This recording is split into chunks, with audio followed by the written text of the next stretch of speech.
Good morning, devil hunters. You were asleep for a few days there. I knew the rooms at Hotel Morin were comfortable, but you just really passed out for days in the middle of being trapped in a pocket dimension. Since then, we ran some tests. Arai ran downstairs only to end up coming from upstairs, our first clear sign. Then Himeno did that thing where she just watched somebody prove something to her before her very eyes, and still went ahead and did it for herself, and if Arai didn't have so much respect for women, I bet he'd be thinking about slapping her right about now. What, it's gonna be a different answer if you Google it on your phone that's magically different? But seriously, do your own research. And I forgot what I was talking about.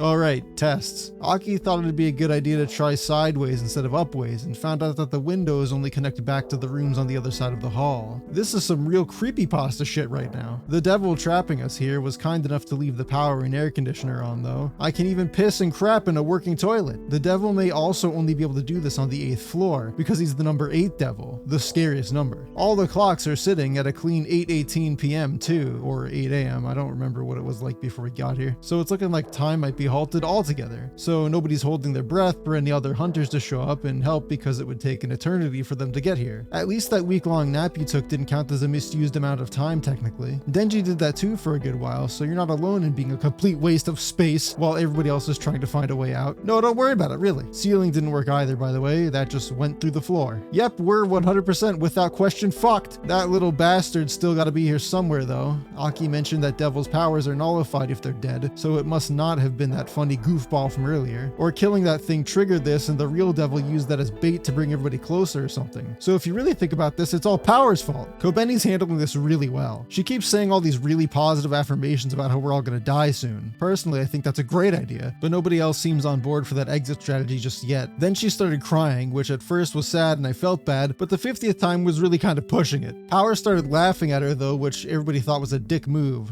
Are you listening? You better not be falling asleep again. Anyway, now Aki won't stop running laps looking for the devil, which is obviously a waste of time that doesn't exist because we're in its trap. Arai's been having panic attacks now, so at least he's stopped getting mad at everybody for laughing. Then Kobeni drank out of the toilet for some reason. Can't believe they were doubting Denji and Power earlier. So Himeno smacked her across the skull and knocked her out. And with infinite time, Power has taken to thinking about stuff, the most dangerous activity yet, and believes she should try winning a Nobel Prize to control humanity, becoming prime minister somehow. She didn't have a good answer for that no matter how many times people asked, and then causing people to suffer. I don't see how that's different from any other politician. I'd vote for her, fuck it. I guess Himeno's doing fine, but she's gonna run out of cigarettes and then she might start fiending around. She's not worried since Aki's taking this seriously even if nobody else knows how to. Weirdly enough, Denji noticed a small detail about Himeno, that she smokes the same brand as Aki. I didn't think he was that observant. Himeno told everybody that she peer pressured Aki into smoking because it'd make it easier to hang out with him since they were gonna be partners for longer than expected, but the whole neither of them are dead yet thing. I guess mom was right about strangers offering me drugs and getting me addicted. Also, she saw through Aki, guessing that he joined public safety to take revenge on the gun devils since the office is the only one charged with looking for it. She started recalling about how she used to think it was okay for family members of her old devil hunting partners to assault her in public since they're too cowardly to go find the devil that actually killed them and assault it instead. It's understandable. Maybe they think she didn't do a good enough job looking out for her buddy. Maybe she threw them at the devil so she could run away. I guess anything could happen. Aki put gum on one such person's clothes after seeing it happen, just to be an asshole for payback. Not that he's above vengeance, it's like the only thing he talks about when you get past the wall he puts up, but I think he was also personally offended by the idea that anybody is to blame other than the thing that killed those people. After that though, Himeno started lightening up a lot. She really took a liking to Aki as her partner. He definitely had a different air about him, taking everything seriously while also acting so blasé and reacting in ways she'd never seen before. She's got a thing for him for sure. She said devils worry about the crazy hunters, not the brave ones. You know, this young Aki is starting to sound a lot like Denji, acting like a punk, being petty, trying to take people's food. Maybe that's why he was so averse to Denji. He sees his old self in him somewhere and doesn't like the idea of people going through what he did. It's also why it feels like he's lighting up some too. He's Denji's Himeno with less romantic tension, probably, maybe, I don't know, this is anime. Himeno's voice actress, sorry for breaking the fourth wall here, which is it? Are we characters in the show or observers when talking with me? Just go with it. This isn't reality, I'm not reality, I break reality. You aren't real, there is no we.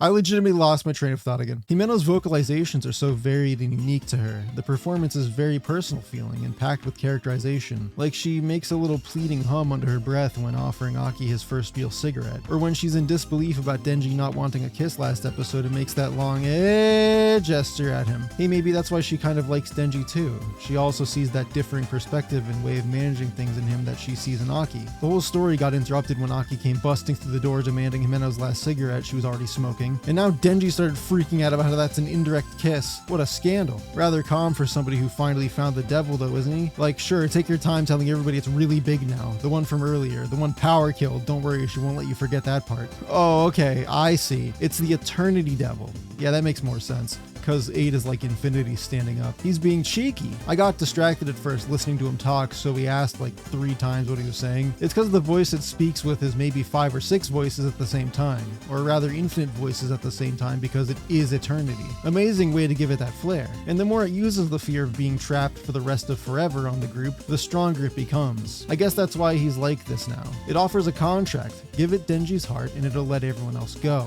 Curious, why the hell would Denji's heart be so important to this random shit heap? Kobeni pulls herself together just enough to become desperate and beg Denji to kill himself so she can escape before immediately trying to charge him with a kitchen knife. Aki does this really cool kick to stop her, only barely missing Power, who apparently doesn't give a fuck, followed by Himeno elbowing her in the gut. Fox Devil lives in Kyoto, so Aki can't summon her. Ghost lives down the street, I guess, because Himeno can still grab onto the devil really hard with her ghost hand. God, it's an awesome shot when she pulls out the arm coiling around her, hurting it but finding that ultimately that's not going to get results because this isn't Eternity Devil's main body, and the whole floor may in fact be stomach lining we're just hanging out in. How do we even know if this devil's full of shit or not? Well, we learned that a devil agreeing to a contract actually has to hold up its end of the bargain, or else the powers that be will smite them. And the same goes for the human in the equation.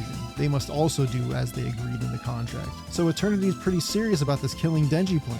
And so the group bickers about how it might be a good idea to just let Denji die, but because nobody knows exactly why it wants Denji dead, it is assumed by the more level-headed of us that Eternity would be benefiting in some way from the contract, and hunters don't exist to make devils' lives easier. And because Power is a fiend, she can't make a devil with another devil, so her hopes and dreams for a noble prize don't count. I love the dumb look on her face asking if Denji wants to wrestle for purposes that certainly don't include stabbing him to death. Well, back to the drawing board. Why is this jackass just sitting there waiting for them to decide? He really can't kill them, it looks like, so they're just at a standstill until somebody starves to death, which is gonna happen any minute now because Power ate all the fucking food. With no reasonable options left, Kobeni continues to spiral and assumes it must be Power making it impossible to leave, which Power promptly denies, seemingly amused by Kobeni's madness. She's right to think that sounds ridiculous though. Kobeni obviously didn't just forget about the writhing wall of arms and teeth. She's just bored. But because she's flipping out and her eye is caught in the middle of them, and Himeno's becoming anxious that Aki will do some sort of drastic sword technique to get them out, Eternity Devil literally grows a pair and takes the opportunity to chase the hall squatters down. And he can tilt the floor sideways, so that's cool, as he does an evil monologue about being the one to kill Chainsaw. The voices melt into an all-encompassing scream, and we see the Lemniscate heart sheltered by an infinite loop of jaws. Spooky. Once again at an impasse, Aki says he's gonna do it, he's gonna use the sword, but before he can finish that thought, Himeno's already restraining him. I really love Ghost Devil's power, it's so fun to see. Himeno is on team keep Denji alive, but that only lasts while Aki isn't planning on taking years off his lifespan to use his Death Note sword. If it comes to that, we better just push Denji in, she thinks, which is exactly her eye and Kobeni's plan. Again, Power laughing at the suffering. She's such a good friend. And then Aki takes a fucking knife for Denji. Holy shit, dude.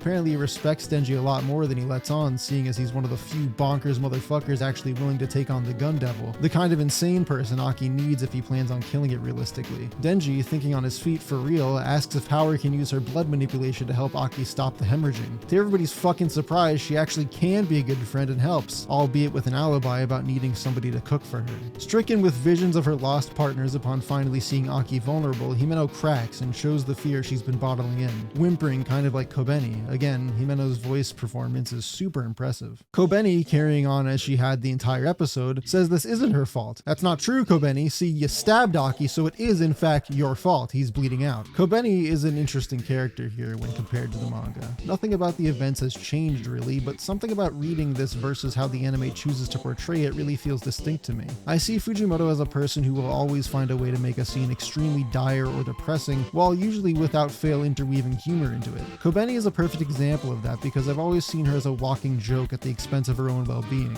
She's a devil hunter, one that has been told to us is actually quite skilled in some way, but she's very much always on the verge of tears or outright panic. It always struck me as intending to be funny how completely absurd her every waking moment is, but none of that necessarily invalidates what makes her fears or shitty family situation a genuinely serious set of circumstances. I feel like Kobeni, alongside the great majority of Chainsaw Man, can be both with complete sincerity, horrific while never shying away from seeing the humor in that. But like here, I feel like I'm losing some of that. I don't remember thinking Kobeni was unlikable or annoying or that too much is falling apart in frustrating ways because of her, but here we are, me feeling that. She's seriously grating by the time she starts blaming other people for her stabbing somebody. I think that's all due to the pacing of this episode though. Let me get right back to that, we're almost done with the episode. Denji, once again thinking more clearly than all of these supposed professionals, decides that yes, he will jump into the devil's mouth and sacrifice himself. But first he's going to try fighting for as long as possible because why isn't the Eternity Devil just attacking him if it wants him dead so badly? Because he doesn't think he can take Denji.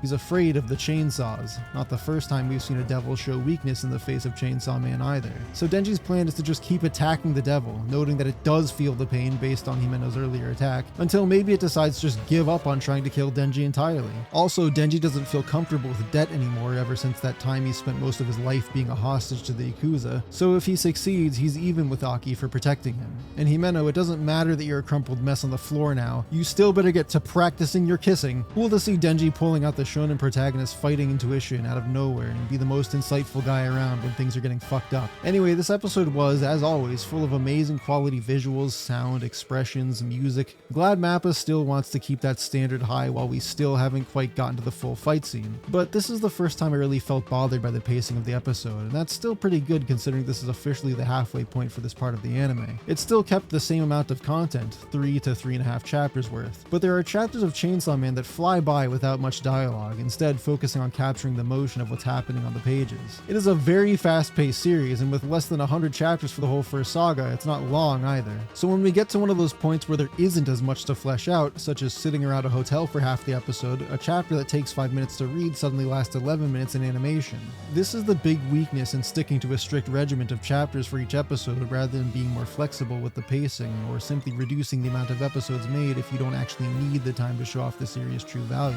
And I do get that this number of chapters per episode will equate to a nice stopping point for the season, but that doesn't change for me how in this case the execution was done by really stretching thin some areas of the narrative. Normally it hasn't been a problem. The Leech Devil fight was absolutely longer in the show, but that was cool and didn't feel like it was wasting time. Aki preparing his whole morning routine was filler, no doubt, but it didn't feel out of place. It was additive instead of reductive. It fleshed out Aki a little more and provided a new context for the upcoming punchline. In this episode, it showed off the weaknesses of the scenarios instead of bolstering them, particularly with Kobeni. When she's just a handful of panels screaming irrationally or causing a minor problem in the grand scheme of things, it's easy to look past and see the humor behind her acting psychotic. Now she's screaming a lot. She's the crux of the climax of an entire episode in a 12-episode series. This stuff feels a lot more emphasized than I feel like it actually is in the source material. The entire Eternity Devil story isn't a long one, but it's a lot slower now. But what can I say? I can't expect things to be perfect. Still a ton of enjoyable moments watching our coworkers piss about and solve this puzzle. The villain of this arc is creatively given this time to shine with this format. And then, outro review! Visually, this ending is certainly one of the weakest, which is unfortunate because it's not bad by any means. There's still a good amount of effort placed into recapping the story of this arc through highlighted moments, but it's unlucky to be the act following last week's outro that covered many of the same themes about endless loops and characters being stuck in them, literally and metaphorically. What's really exciting here is the song Rendezvous by Kanaria. It's super catchy, kind of mellowed out when compared to other outros, and maybe a little melancholy in tone. Kanaria is a Vocaloid producer responsible for multiple songs that have blown up in recent years, particularly in the VTuber scene where I lurk about, because VTubers love covering their work. But above all that, this is a special moment in that being a Vocaloid producer, Kanaria hasn't spent much time doing the singing as far as I know, letting the likes of Gumi take on that job. That isn't the case here. Kanaria is actually singing, and this is a voice reveal, a vocal performance debut. I couldn't think of a more exceptional reason to do it. This is an enormous stage to show off, just adding more layers to the irreplaceability of this show. It's such an honor, I'd think, and it's always so cool to see Vocaloid artists just become these huge stars from their internet origins. Congratulations, Kanaria. And with that, I will see you all next week in the depths of eternity.